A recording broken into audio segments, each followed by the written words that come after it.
Hello everyone.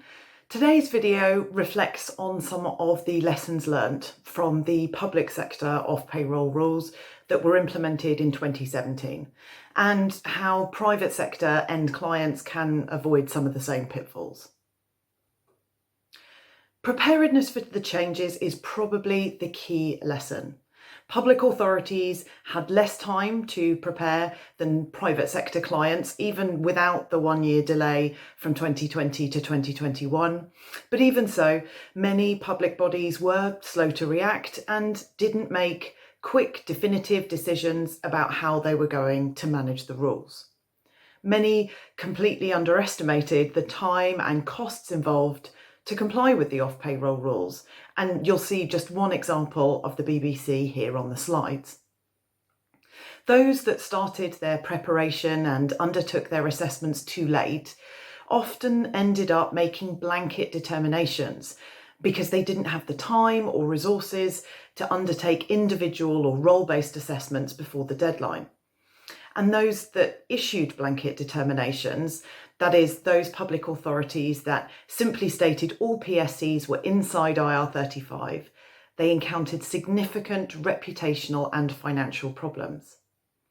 Contractors staged mass walkouts, putting many projects on hold, and in fact, many PSC contractors still boycott those public sector clients even now, 2 years later, and even for roles that have been deemed as outside IR35.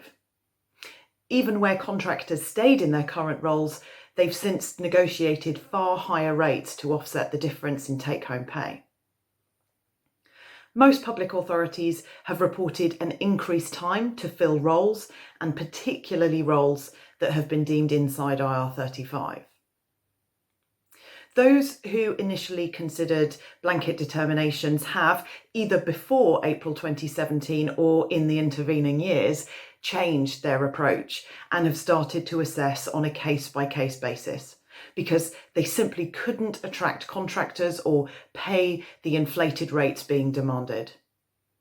Going forward, neither public nor private sector clients can implement these blanket determinations when the extended off-payroll rules go live in April, because the rules themselves now include a specific provision making clients liable for all the tax and national insurance payments if they take a blanket approach, even if those payments have been paid by another party in the supply chain.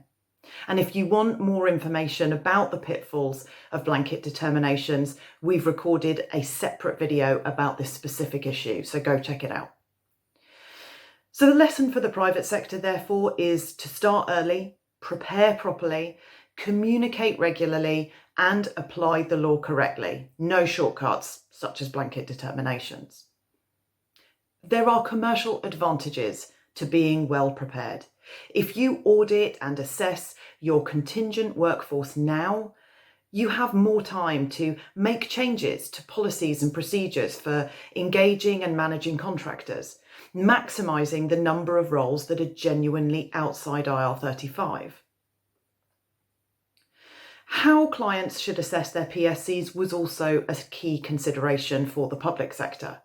Many authorities chose to use HMRC's own tool called Check Employment Status for Tax, or CEST for short, because it's free, it's easily available, and because HMRC publicly announced it would stand by any decisions that the tool made, providing the client used reasonable care when completing the questions. But there are many problems with the CEST tool. For starters, it simply doesn't reflect case law. If you input into CEST the facts of the 30 plus IR35 cases that have gone to a tax tribunal, CEST comes out with the wrong determination, or it can't make a determination almost 50% of the time. Secondly, it ignores a fundamental factor in determining IR35 status, that of mutuality of obligation. It gives too much weighting to another factor, that of personal service or substitution. And we have some separate content on the factors that determine IR35 status if the terminology I'm using isn't familiar to you. So the combination of these failings means that the tool comes out with more inside IR35 determinations than it would do if it was properly aligned to case law. And you can see the numbers of assignments deemed inside IR35 by CEST for some public authorities here on the slide.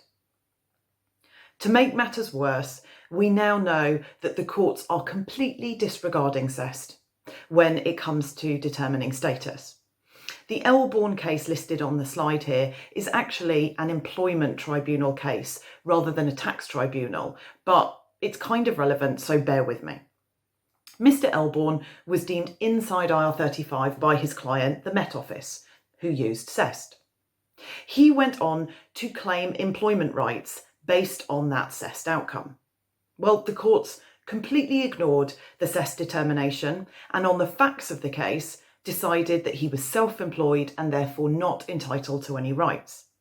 And when you consider it's the same factors that determine whether somebody is employed or self-employed for both rights and tax, it seems to indicate that a tax tribunal would have come to the same conclusion, meaning the assignment may well have been decided by a court to be outside IR35.